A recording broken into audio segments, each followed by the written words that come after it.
Today's guest is someone that I've been very excited to bring on because her work lives at the intersection of business growth, nervous system regulation, and actual quality of life, not just more money with less sleep. Kat Cynewski is the founder of Wealthy and Well, a nervous system business mentor for high achieving women who are done building success on adrenaline and burnout. What I personally love about Kat's work is that she doesn't just talk about strategy or regulation in theory. She helps women actually hold bigger businesses without losing their health, peace, or identity in the process. And as someone who's watched my own nervous system get renegotiated at every level of growth and seen the same with my CEO clients, I know this conversation is going to land.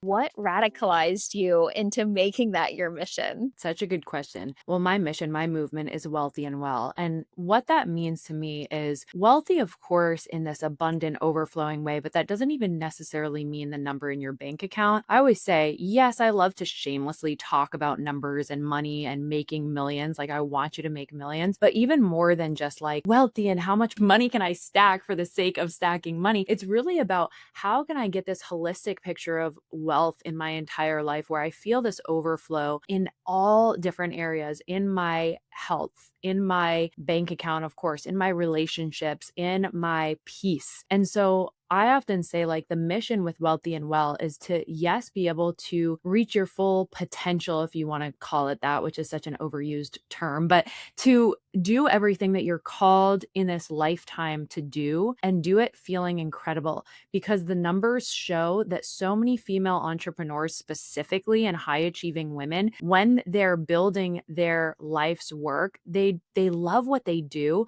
but the numbers are absurdly high for burnout, anxiety, stress spirals. These are things that female entrepreneurs are experiencing in high amounts. And I've seen too many women behind the scenes now, 6 years as a coach in consistent high level business masterminds for all of these years, sometimes multiple at a time. I've seen too many incredible women who build these insane seven-figure, multi-seven-figure businesses, and they're crushing it financially. But there's this feeling of not enough and such scarcity, I guess you could call it that, but really this dysregulation, this feeling of I'm not safe, I'm not enough, this isn't enough. When is it going to ever feel like that? And I've seen too many of those women burn it all down, actually have their health come into the picture and force them to stop. So I often say burnout is more expensive than slowing down a little bit in a really calculated way in order to speed up, in order to go faster, in order to do all the things that you want to do. So I had my own journey with this in 2022. And I wouldn't say it's like my body just broke down and all of these things. It was more of a subtle crack of I was doing the hustle, I guess you could say. I was doing all the things right. I was following all of the 7-figure, 8-figure strategies, but it stopped working. And for me, it was like the hustle stopped working. I only knew how to get results in push. I only knew how to get results in force. And I had this breaking down, which I, like you mentioned before, so much of what we break through to comes from a breakdown, comes from, okay, this way of doing things no longer works. And it's forcing me into actually what I was put on this planet to do and to carry through. And so as I rebuilt after that, as everything kind of crumbled in 2022 in many ways, I really focused in and I said, I'm going to scale with one core offer. I'm going to dial in. I'm going to simplify this. I also found out I was pregnant and had a baby. So I'm like, nope, all the fluff, all the ways that I've been taught are basically going bye-bye. And I'm creating my own way, in a way that I can scale super nourished, super present, and aligned with how I know I am meant to work and serve people. What I really hear you saying is that women really have to ask themselves the question, do you want to do the most work or do you want to do your best work? I love it framed like that. Exactly. When I try to sum it up and like simplify it, that's really like, I feel like the point that I'm really receiving. And most women that care so much about performance care just as much about their quality as they do of the quantity. I'm a six-figure business owner myself. You know, I run a practice and I work with almost solely like high performance women. I see from a clinical perspective exactly what you're explaining. And I've had so many conversations, especially recently, of women that are in their 30s and 40s. And they're like, Leslie, I'm starting to experience symptoms of fatigue and brain fog and inability to focus, inability to complete tasks that I used to be able to muscle through, and I've hit a point where I'm not able to muscle through it anymore, and I'm getting really frustrated. And that's burnout. Exactly. And what was so fascinating to me when I got into a clinical level of functional nutrition work is that we hear the word burnout all the time. And I think that burnout is sometimes placed as a label on things a little too frivolously.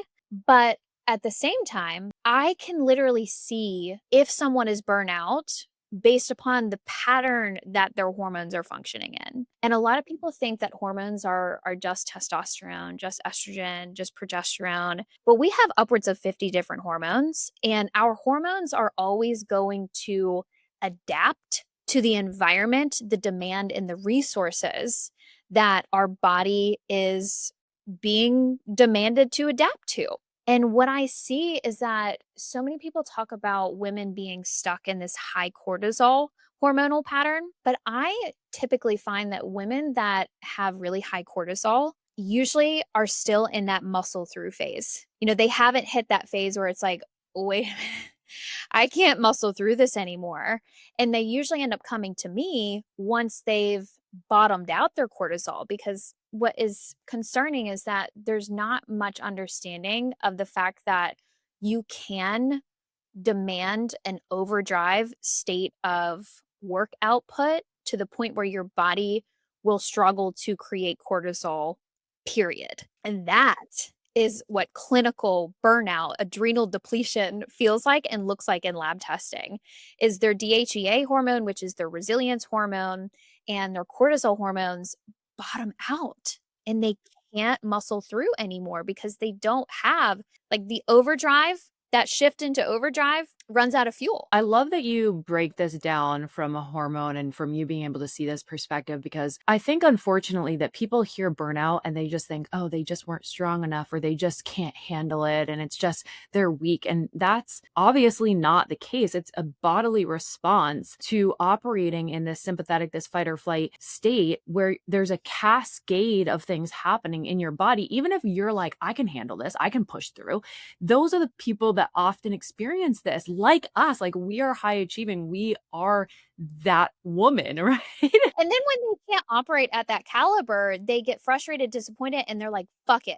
I can't do this. I don't want to do it if I can't do it well. Yeah. And I even think back to the first or the second mastermind that I was in.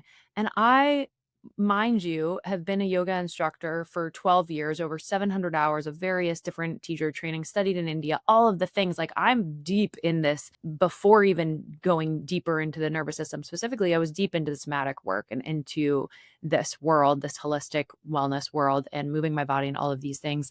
And I remember being in a business container and them being like, the coach being like, we're going to add in a call. Do you want an added like back end strategy call or a mindset call? And I was like, forget the mindset call. I don't have time for that. I do enough of that on my own. Just give me the strategy. I'm not going to carve out the time for that. And that's what is the pattern, right? With high achieving women, it's like, no, I don't have the time to slow down. I don't have the time for the soft girl lifestyle. And I think there's just so many misconceptions about what it actually means to take care of your nervous system and to be in a nourished place. It doesn't mean like not doing the work you love. It doesn't mean even doing less. I do far more now, feeling much better than I've ever felt before. I mean, think of your health. Think about the women that you work with. If you're in brain fog, if your health is breaking down, if your body is giving you the signals, you're taking so much longer and working so much harder to do way less amount of work than you could be doing if you felt clear, connected, healthy, vibrant, regulated. It's completely different. I often use the analogy when I'm thinking about like business growth, but this could, I mean, specifically for business of the rowboat and in the yacht. I think of the rowboat and the yacht as your vessel, as your body. So if you have the best strategy, the best, you're following the absolute best navigation system in the rowboat, you're still paddling those little wooden oars against the current and you're sweating and you're exhausted. You might get to your destination and look back and be like, that was so hard. I don't want to do that again. That was so exhausting. I just don't have the energy to continue on that, to do a new route or like to continue expand. But when you're on the yacht, you're like chilling in your bikini. Your body looks the best that it's ever been. The sun is shining, or oysters on deck, non-alcoholic champagne. You're like living the life, cruising, getting so much further, so much faster. So you really need the both. You need like your body in optimal condition, the vessel to carry you as far as you want to go. And you need the strategy that's going to direct you in the way that you want to go as well. Yes. And I want to underline a word that I hear you use that is a pillar of your of your mission, which is wealth.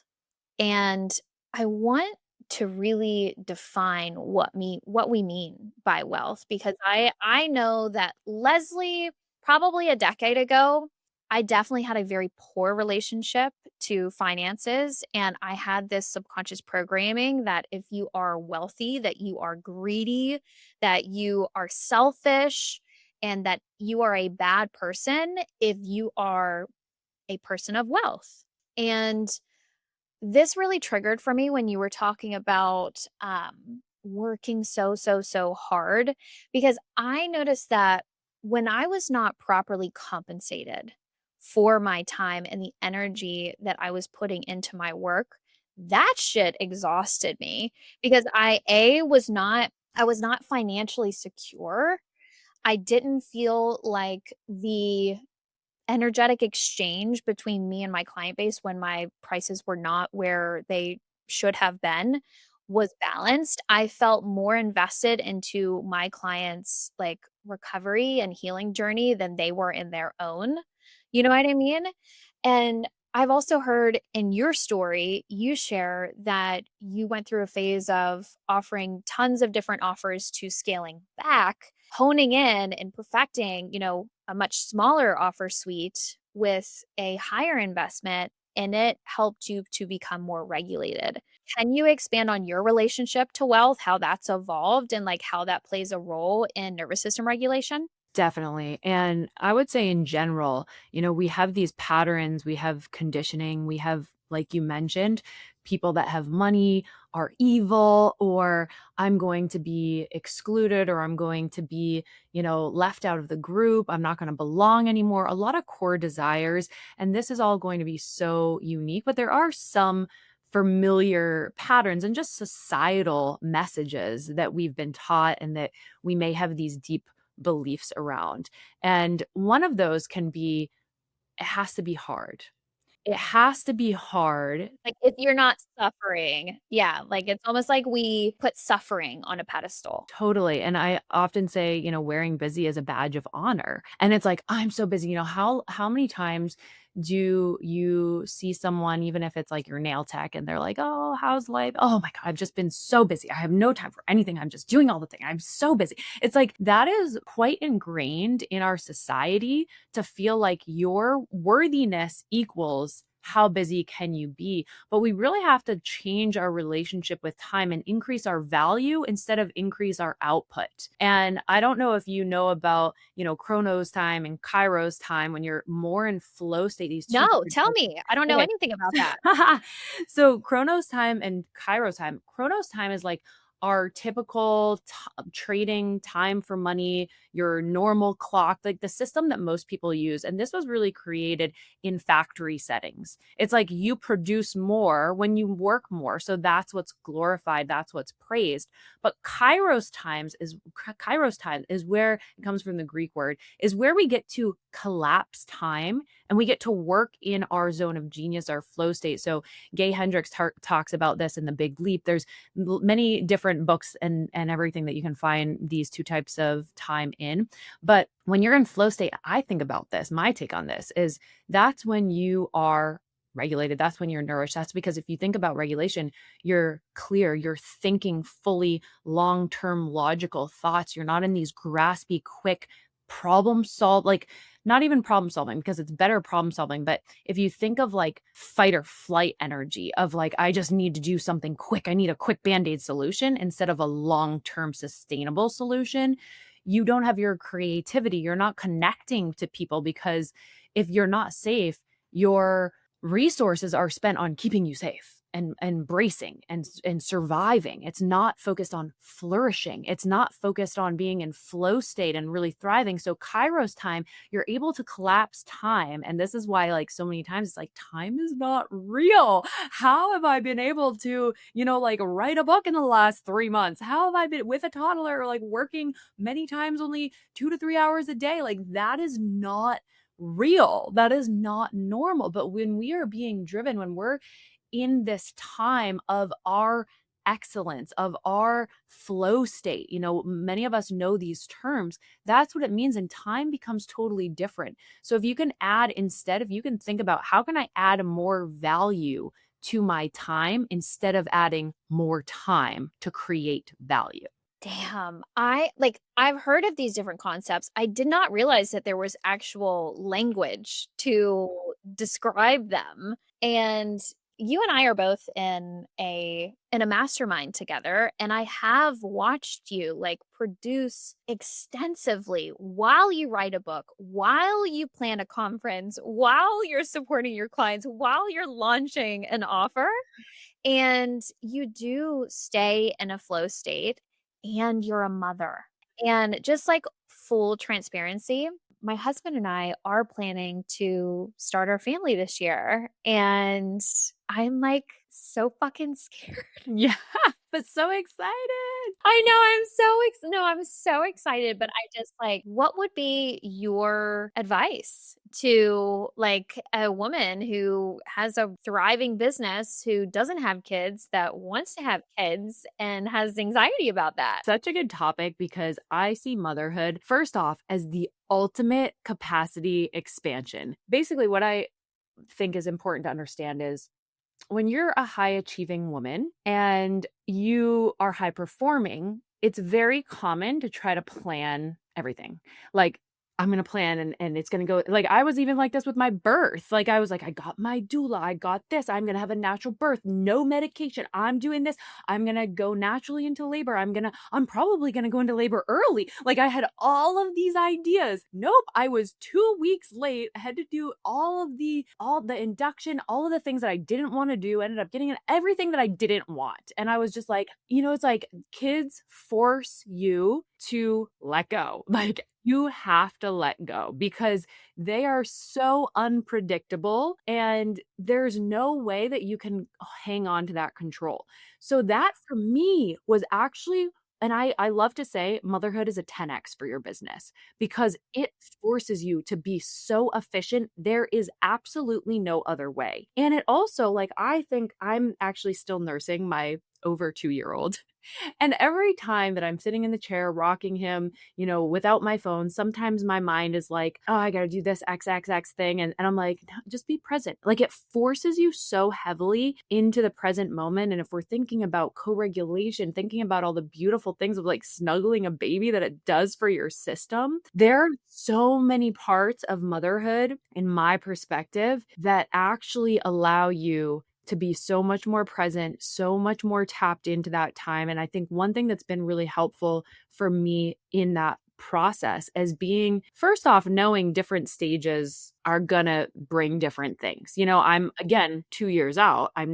Didn't have a baby yesterday, but I did make high ticket sale from bed 2 days postpartum. So so it definitely, and I did actually nurse my son on my mastermind kickoff call at 2 months postpartum. And I felt freaking amazing. So I think so much of this is, again, it's how you uniquely feel. Because for me, I was like 9 months pregnant and like, let's go. Like I was just so excited to set things up not like I'm going to work through my baby bubble, which I didn't. I was like fully unplugged. I'd be like popping on Instagram and answering like having sales conversations or doing things during when he's sleeping. But you will try to plan everything and nothing might go as planned, but it will be beautiful and perfect. And you already have, yeah, I could go on a very long tangent about this, but I think the most important thing to know is having a baby is a 10x for your business. It forces you to be more efficient.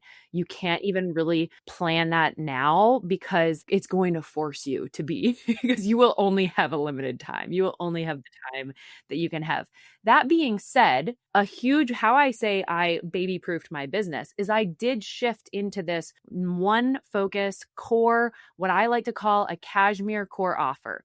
Because a cashmere core offer, and I like to do this high ticket, long term, you're working with your best clients over a long period of time. So they're getting the best results. And it's super sustainable for you because you're stacking monthly recurring revenue. So you're not scrambling for how am I going to make money every single month starting at zero, but you have a set amount of money coming in every single month. That is super stabilizing, I find, on the nervous system as well, because it's not like this frantic energy every month around money. The cashmere core, for me, that's how I really see kind of baby proofing your business, is what is something that allows you to have less one-to-one output time. Because if we think Chronos time, I get paid for all of my hours versus Kairos time, and I get paid for the value that I bring to the hour. So when I show up for a mastermind call, even if it's 1 hour, the value that I'm delivering to the group of people on that call and the way that they can lean in, support each other, and see results compound is way more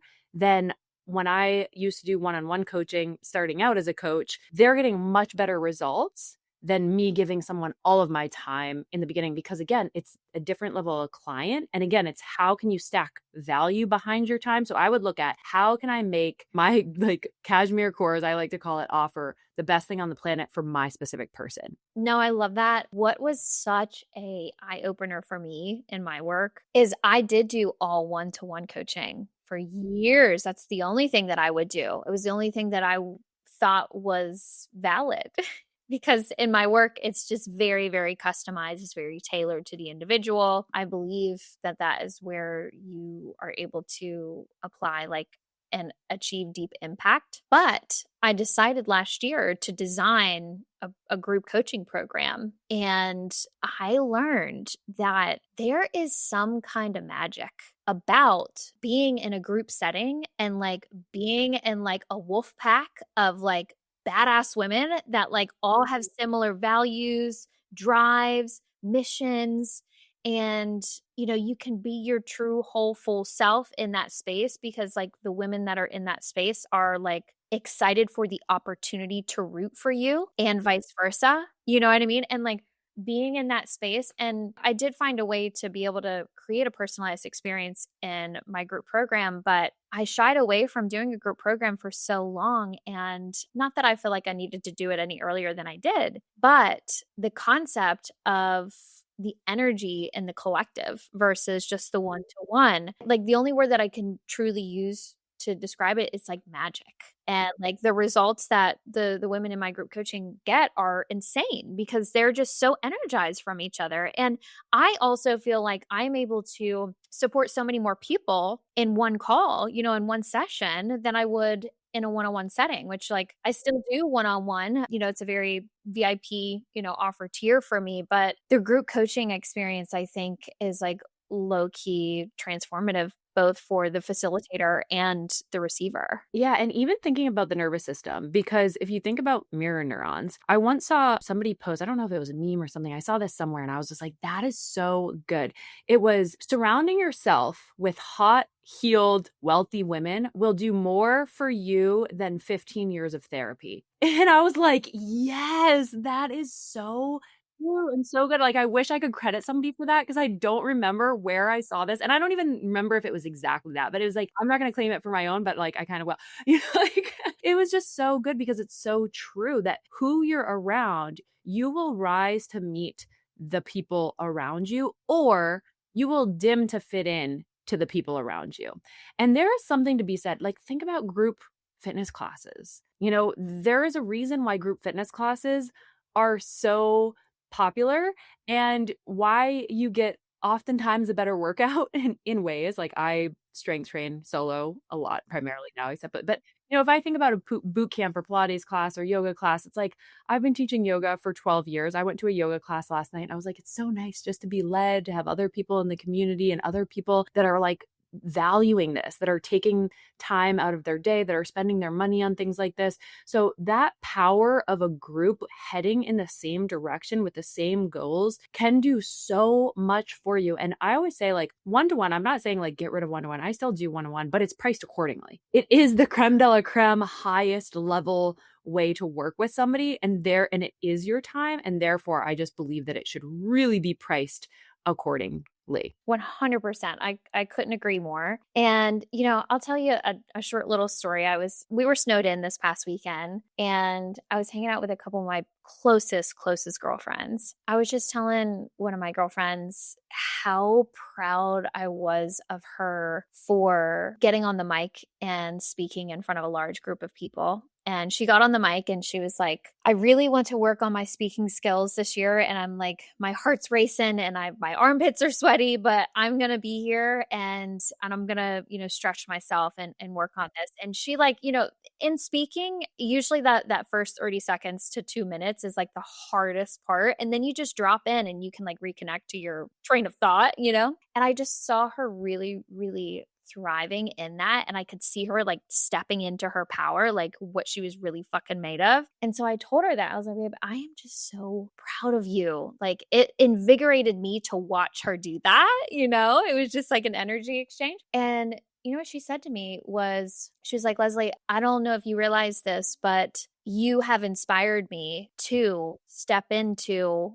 my greater self, my higher self, my courageous self. And she was like, I've been watching you get on stages and speak and be seen and be heard. And I don't think that I would have done that had I not had a you walk into my life. And how powerful that is. It's that if she can do it, I can too. It's that like seeing somebody else do it is like, oh yeah, I can do that. Yeah. And it's like, put yourself in proximity to people that are beyond where you are and don't be jealous, be inspired by. Like I've had that friend experience recently and many, many more wonderful friend experiences recently. But I also recently had a really ugly, painful betrayal from one of my friends that I think low-key was plotting on my downfall. That revealed itself. And thankfully, I got the clarity and was able to, step away. But that was so heartbreaking. And, I've had some really polarizingly different, like amazing friendship experiences recently and others that like really broke my heart, like genuinely really broke my heart. And although it's been, painful, I'm just so grateful for the lesson of realizing the people that you have in your close proximity to you have so much impact on you. And they can pull out the best or they can pull out the worst. You got to have the right people in your corner. And I feel like the number one thing that I realized that was impacted through that negative experience I had was my nervous system. Like my nervous system was shot because I really felt like very like invaded and just like really wronged and caught off guard. You know what I mean? It's like a survival. I mean, it's a threat to have something like that happen. And I truly hadn't had a friendship experience like that in probably almost a decade. So it had been so long since I had felt that type of nervous system dysregulation. And it was so hard for me to focus on my work for like probably a week or two. You don't realize how locked in and how regulated your nervous system is sometimes until it gets completely dysregulated and distracted. It's like, oh my God, I have to like rehabilitate this thing. I want to talk to the woman whose ambition is high, but whose body hasn't been keeping up. Lately, you're pushing through fatigue, brain fog, stubborn weight changes, painful cycles, telling yourself you just need to tighten things up. Maybe eat cleaner, train harder, be more disciplined. But here's the truth. You've never lacked discipline. You've lacked the right answers. I know, you've done the labs, they all came back normal, your doctor says everything looks fine, but you know you don't feel feel fine. And when your body starts falling behind your ambition, I know it's scary because you have big goals, big responsibilities, and shrinking your life or lowering your standards is not an option. That's exactly why I created the root cause analysis. This is a private one-on-one session with me, guided by industry-leading functional hormone testing that you can complete right from home in less than 15 minutes. I don't guess. I use data to uncover what's actually driving your symptoms at the root. This isn't another generic plan or trendy supplement protocol. I actually take the time to investigate the root cause, guide you through what to address first, and how to move forward strategically, not reactively. You'll leave with a personalized core healing protocol built around your body's needs. My clients resolve in 8 weeks what they've struggled with for decades trying to figure out through standard care. If you've quietly been wondering, what if this is just how it is now? It's not. There is a reason, and there is a solution. If you're ready for real relief and real results, the link to reserve your root cause analysis is in the show notes. The investment is $7.99 and there are limited spots available. Let's get your body back on your team. And that's why it's so important to know ways to do that, because I was actually just talking about that on another interview that I did yesterday. Is like, I talk a lot about this, and it's not like, oh, I never have these moments because this is what I do and what I focus on. It's like, no, I still have those moments, but I'm able to, the first part of my method is recognize. And it's like, that's a muscle that you strengthen like anything else. It's how can you tap into your somatic awareness, your bodily awareness to know, oh, wow, I'm feeling this way. Because many people, even what you were just describing, they might have just been like, oh, I'm so mad, or like, oh, how dare she do that? And not really have the awareness to be like, oh, my body's feeling a threat right now. Like, I'm noticing these things happening, and you're able to put the pieces together. But often I see that a lot of people don't have the tools to even draw in that initial awareness around it. So that is such a key thing in itself. Well, I think that I'm so used to being regulated. That you really notice it when you're not. You really notice it when you're not. And I feel like probably in your line of work, you probably see people that are more used to chronically being in a state of dysregulation. Well, the funny thing is, I actually work with a lot of wellness leaders who are not new to nervous system work. And it's more of a competitive edge. Yes, some of them are new. So I would say it ranges. It's not like everyone's already a pro. Some people it's a lot newer, but a lot of, I come from a wellness background. I started my business only working with women that had wellness businesses. So naturally, I attract a lot of women that have holistic kind of healing type wellness businesses. And so a lot of them already have an understanding and even do work that helps the nervous system. Like, I have breathwork facilitators. I have people like yoga instructors. I have people that do supporting. I've had a lot of like massage therapists, even, people that do a lot of nervous system supporting work. The way that we work in it is specifically for high achieving women, especially in business, of how does this show up in your business? How are things that are occurring in your business affecting your body, and vice versa, instead of, like overall, like the foundational self-care. I'm good till I'm really dialed in. I can feel a real mirror in that too. Like, correct me if I'm wrong. It sounds like there is kind of like levels to this shit. Oh, for sure. There is like meeting what a regulated nervous system feels like for the first time, and then like, getting acquainted with that, and that being your baseline and normal. That's the zone that your body is used to being in.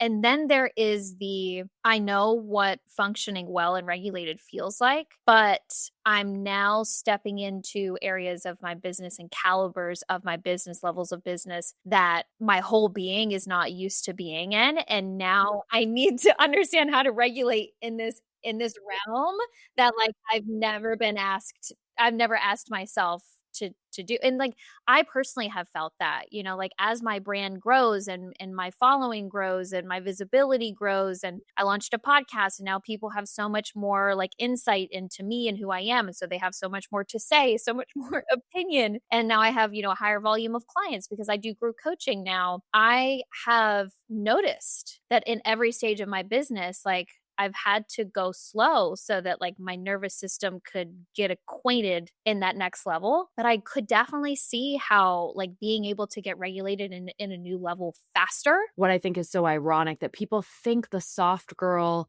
life, like they think nervous system regulation and capacity expansion is the soft girl life. It's like, oh, I'm just going to stop doing things. I'm just going to like have so much more time for rest. And that's actually not what it is. I do way more now. I am like way busier now, but it feels than I was in 2022 when I had that chaotic, crazy like energy, but it feels more easeful. And when I in 2022 heard this, I would be like, mother effer, like, don't tell me that this is easy and easeful. Like, that is such, It's not going to be. yeah, I was like, no, it's not. You have to work hard, you know? And again, I mentioned before that my programming is like, you have to work hard for it. Everything has to be hard. So an important switch is it's capacity expansion, learning the tools that allow you to actually go further faster and collapse time because you're not caught up in, oh my God, this is new, this is uncomfortable. Now people are, every level brings a new devil, right? Like every level, if you're someone who's obsessed with growth, which many high achieving women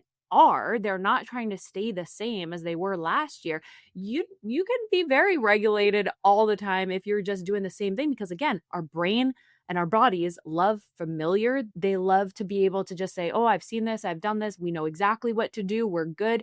You can function at that level for a long time. But do you actually want to feel really good as you do huge freaking things in the world? That's a different story. And that's where the nervous system is really important. It's not just like I'm kind of robotic, doing the same thing, staying at roughly the same level. It's like, no, you want to actually blast through the glass ceiling. And that is going to require nervous system stabilization and nourishment to be able to hold that because you have to hold so much more with that. And it's almost hard to explain. It's hard for me to explain how like my identity has had to change. You know what I mean? Like, and I feel like maybe we should talk about that because as you do rise in visibility, rise in responsibility, rise in goals that you want to achieve, I really have felt like who I see myself as has had to evolve so much for my nervous system to be able to catch up with it.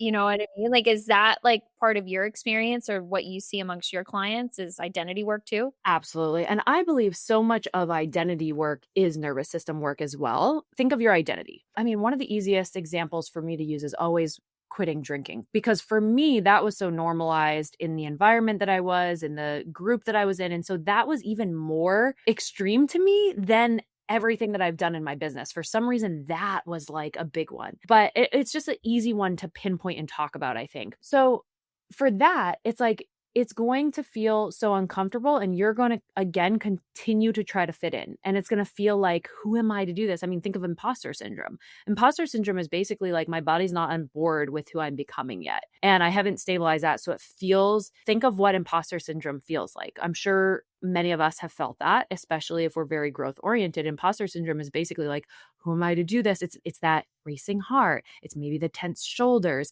It's like that buzzy energy. Your limbs are maybe feeling it. Like that is sympathetic energy, right? It's like, can I hold this? Is this safe? Is this a threat? So it all plays into each other because then when we're able to stabilize that, we're able to ground that energy, then it's like, wait, this is who I am. Like, this is actually what I'm meant to do. I can hold this and I'm safe here and it's not charged. That is really the identity of now someone who can hold it. Right. So I see they're so interwoven because the identity to me is when you can relax into that level, when you can relax into that new way of being in the world. I don't know if you watched the Alex Hormozy and Tony Robbins. Yes. I just did like yesterday actually. And I was like, Tony Robbins just is a nervous system practitioner with better marketing or with different marketing.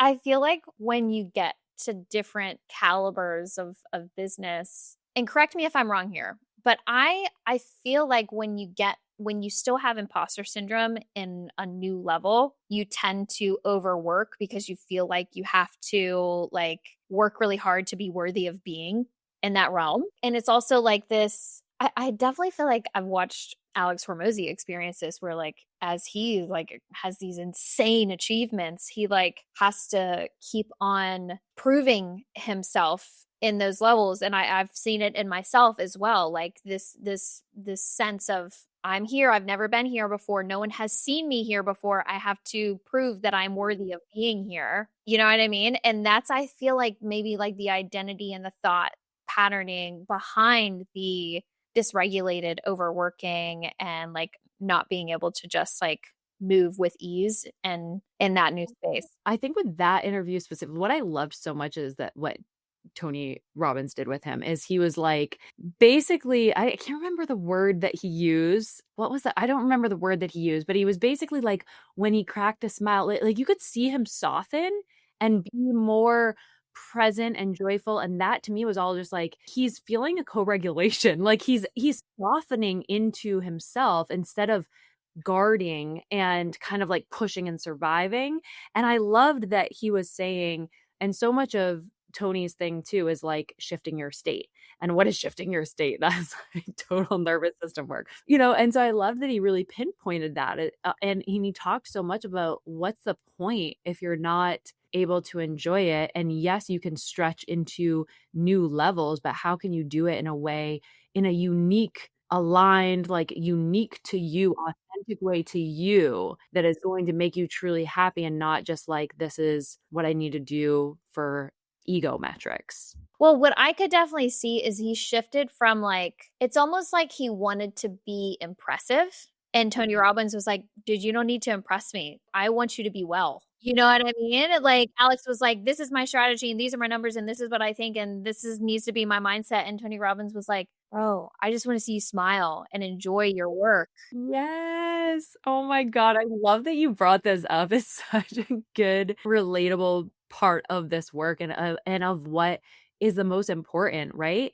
And I always say there's a million ways to make $1 million. And how do you actually want to feel when you're doing it? Like so much of that is true wealth, in my opinion. What is like health is wealth, as as you are definitely on board with, I know for sure. There's so many parts to wealth besides the number in your bank account. And I think it's so important to just root into that and to realize that, I mean, and it's not even to say, oh, you have to, what I hate is you don't have to trade one for the other though. They support each other. You will make more money when you feel it. And I hate to see these things of like, oh, well, I tried this off girl life. It didn't work for me. It's like, no, because that's different than actually growing in a way that you're nourished, you're alive, you actually are regulated. Like it's totally different conversation. It's not a pull back, do nothing. I'd be fucking miserable if I pulled back and do nothing. I literally could. I could be a stay-at-home mom 100%, and that would be beautiful, but I would not be fulfilled. I love my work and I am driven by, I don't need to launch a conference. I don't need to write a book. I want to because I want to impact more people. I love this work. I love working with the women that I do. I love seeing women 3x their rates and feel more present, healthy, wealthy, and all of the things like that makes me feel alive. That makes me regulated. It's just about doing it and remembering why we're doing it in the first place. Yes, spin. Yes. Tell the people, Kat. Tell the people. Yeah, I mean, I've definitely worked with women too that like have hella wealth, but they feel like shit in their body. And it's like, Well, they're miserable. yes. And then I've also worked with women who are really good at prioritizing. They really want to prioritize their well being, but they cannot figure out their finances. And then their finances are scarce and their nervous system can't regulate because they're operating in a chronic state of scarcity. And I feel like what I've learned as an adult is that I feel like humans crave black and white. Humans crave simplicity. And what I find is that the answer in a lot of scenarios, not all, some shit is black and white, very simple, straightforward. But in most scenarios, it requires critical thinking. It requires nuance and context to be able to understand that the answer is not always yes to this question and the answer is not always no to this question. It depends. And in this topic specifically of can you be wealthy and unwell and be happy? Very unlikely. Can you be well and be financially very scarce and be happy? Really fucking challenging. So the goal, and what I love so much about your mission, is that you literally say wealthy and well, because I think that is the creme de la creme. Yes, that is the golden ticket. Yes, like when you feel energized, fulfilled, alive, rested, supported, resourced, that is quality of life, baby. Like that's my goal. My goal is to be very well financially resourced and to really be able to show up for the people in my life and enjoy myself, enjoy the people in my life, and to be able to show up really well without chronically feeling like I'm in a state of depletion. It's not even the money itself, right? We don't necessarily want the money. Money for money's sake is just paper. We want what the money does for us, and that is unique to everyone. Do you want to be able to fly your parents in to come stay with you when you have a baby? And, like, do you want to be able to take your family on an incredible European vacation? Do you want to have the ability to be present with your family? Like it's more about what the money, I think, does for your life. And that's what really drives people at the core. So yeah, again, another tangent that we could go on. For me, it's about access. Like I want to be able to have access to what I need and a few things that I want. You know what I mean? Yes. And even if you think about food, like if you think about treatments, if you think about ways that also support you to feel really good, it's like they just flow. They're just like this in my mind. And, when it comes to being able to afford health resources, another thing that I've learned as an adult is that if we are 100% reliant upon the health resources that we get from insurance, we are not going to have our needs met. Insurance mission is not to get you the best of the best and proactive support. In order to have access to health resources that are not overworked and that actually have the time to consider your case and actually, aren't burnt out themselves, that's usually not something that insurance will afford for you. So when it comes to being wealthy and well, I highly recommend to not just rely upon what your insurance company will cover for you. I mean, I've talked to so many different providers that really wish that they could take insurance, but they literally wouldn't be able to pay their bills if it were, if they only accepted insurance. And, that's a whole topic in and of itself. But just speaking on terms of like, what does it actually mean for your quality of life to feel okay with saying, like, I do want to be very well financially resourced so that I can have security, be well because of that, and also be able to support the people that I love and that are around me and be able to give more. Like you can give more. You know what I mean? I completely sold out my practice 3 times last year, and that allowed me to be able to take the entire month of December and almost the entirety of January without selling anything and to launch my podcast so that I had this channel of free resources that I could give. It reminds me too of what I feel so strongly about is that wealth in the hands of good-hearted women will change the world. And there's so much weird charged energy around money, as we know, as I'm sure you've experienced. It is still a quite taboo topic and people can get uncomfortable with it. And at the same time, it is what is going to ripple change into communities, into the world. When you have financial abundance, when wealth is in the hands of really good-hearted women, the world is changing. Like you could have just been like, oh, look that I got, you could have done anything with that time, but you're pouring back into your community. You're creating a free resource that will change lives and ripple across the world. Like that in itself is so incredible. It's so cool. And one of the reasons, so many reasons why I did it, but one of the main reasons why I did it is that I have had the privilege of meeting extraordinary women that are doing extraordinary work in this world that have completely revolutionized what I believed was possible for me in my life, and has really helped me to see the badass inside of me and pull that out of me. And it's allowed me to experience a sisterhood where you're not bragging when you're coming to the room and you know, are sharing your successes. Like, these women are excited to celebrate you. And also women that like have a skill set that is so like incredible. And you are one of those women that I wanted to bring your voice and your expertise and your beauty to my audience. And so, with that said, I am so appreciative that you were willing to come on the show and just share your heart and share your work and share your mission, share your stories. I think that through, you know, voice and storytelling that we can literally change people's lives. And I know I feel energized every time after speaking with you. So I hope that the listeners have also felt poured into from this conversation. But if I have listeners that want to get to experience more of you and understand how to work with you and understand your work more deeply, how can they find you? How can they get in touch? Well, Lizzie, I love what you do here. I love your work. I'm so honored to be on. I love our conversations always. So thank you for having me on. And yeah, Instagram is a great place to connect. At Kat Cynewski, my website. I do have my book coming very soon. So that will be an amazing, maybe by the time this goes live, I'll even have a link. Who knows? I don't know. We'll see.